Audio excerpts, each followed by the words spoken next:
today we're going to be making homemade compostable glue. So first get out all your ingredients and tools. Very simple. You need a bowl for mixing, maybe some measuring cups, measuring spoons, vinegar, sugar, flour, and water, and that's it. So we're going to start with our bowl.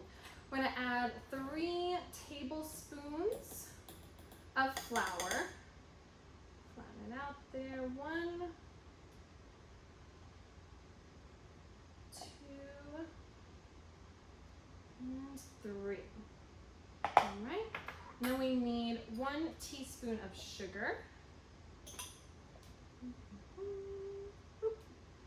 And 1 teaspoon of vinegar.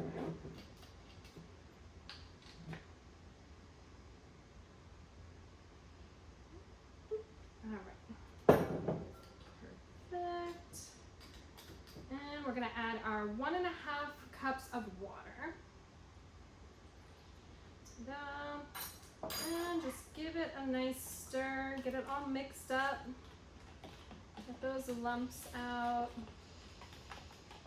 This will be great for any project at home with the family. If you want to make it a little thicker, depending on what you're using it for, you can add a little more flour to the mixture. And we're looking pretty good. If you're not going to use it immediately, I would suggest putting it in a jar with a lid in the refrigerator for up to a week.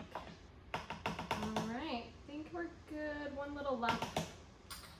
And I'm going to put it in my jar to save for later. All right, and that's it. Your homemade, compostable, non-toxic glue. Bye.